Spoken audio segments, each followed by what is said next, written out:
Staring at a blank page? Wondering where to start? Writing an essay might seem like a challenge, but once you understand the process, it's like putting together a puzzle. Let's break it down step by step. An essay is just a structured argument or exploration of an idea. It has a point, also called a thesis, a set of evidence to support it, and a conclusion that ties it all together.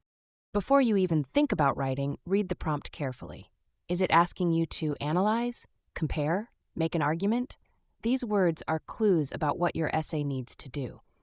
Next, gather your materials, find reliable sources, write down key points, and start forming ideas. Think of your essay like a case. Every good argument needs solid evidence. This is the backbone of your essay. A strong thesis is clear, specific, and makes a point. Instead of saying Shakespeare was important, say Shakespeare's works shaped modern storytelling through complex characters, dramatic tension, and universal themes. Think of an outline like a blueprint. You wouldn't build a house without a plan, right?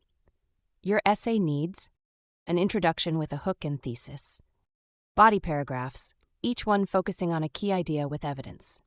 Here's the secret. Don't try to make it perfect the first time. Just get your ideas down. Start with the strongest points, keep your sentences clear, and let it flow.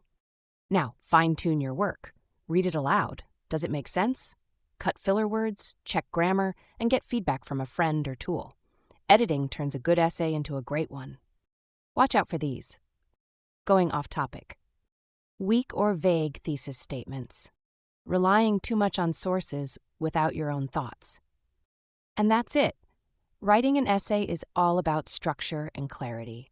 Follow these steps and you'll never fear a blank page again. Need more tips? Hit that like button and subscribe for more.